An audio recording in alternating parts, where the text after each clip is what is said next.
March 2006. Charles Cullen stood before a judge to receive his sentence. Families of victims filled the courtroom. Some wept, some shouted.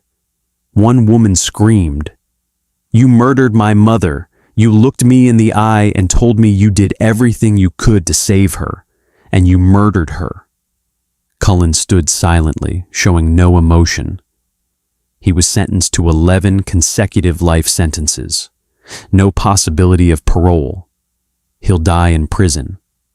Currently, he's serving his time at New Jersey State Prison, spending 23 hours a day in solitary confinement.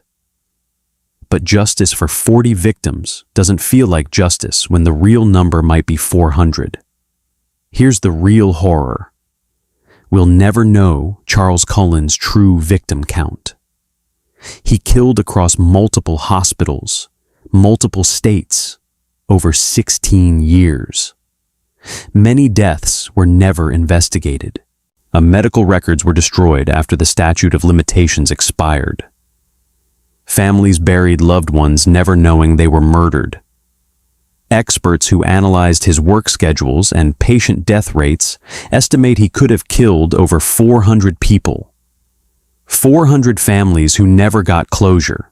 400 people who entered hospitals seeking healing and left in body bags because one nurse had unfettered access to lethal medications. This makes Charles Cullen potentially the most prolific serial killer in American history. More victims than Ted Bundy, John Wayne Gacy, Jeffrey Dahmer combined. But we'll never know for certain. The Cullen case exposed a dark secret in healthcare. Hospitals routinely cover up suspicious employee behavior to avoid liability. After his arrest, investigations revealed the pattern of institutional failure. Liberty Nursing and Rehabilitation Center, fired for medication irregularities, given neutral reference.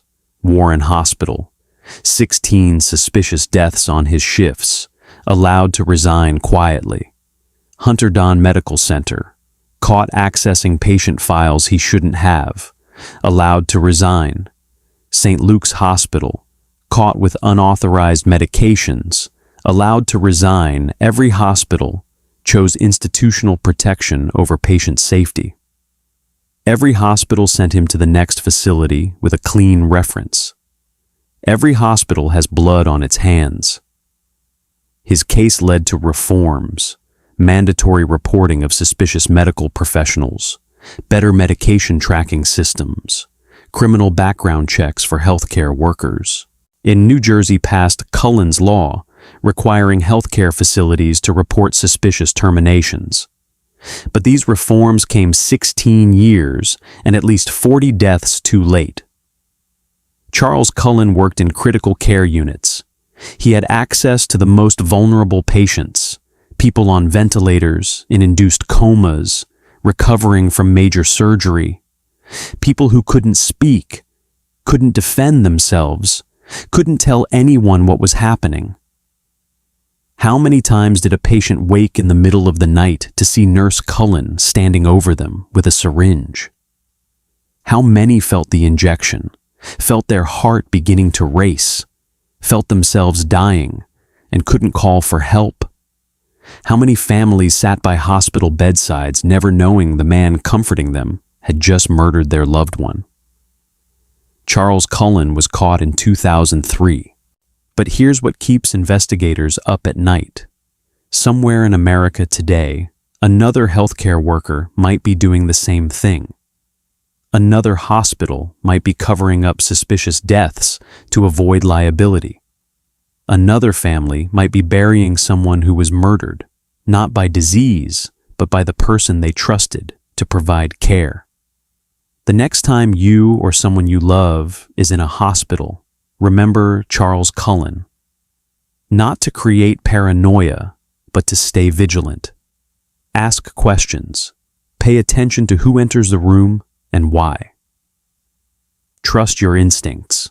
If something feels wrong, speak up. Demand investigations. Don't let hospitals brush off your concerns. Because for 16 years, the system prioritized protecting institutions over protecting patients. And 40 people died, at minimum, because everyone who suspected something was wrong chose silence over safety. Charles Cullen is behind bars now, locked in a cell 23 hours a day, living with the weight of at least 40 murders and possibly hundreds more. But the system that enabled him, the culture of silence, the institutional self-protection, that system still exists in hospitals across America right now. And until we fix it, the question remains, how many more Charles Cullens are working night shifts in critical care units, entering patients' rooms with syringes, wearing the trusted uniform of a nurse? We caught one. How many more haven't we found?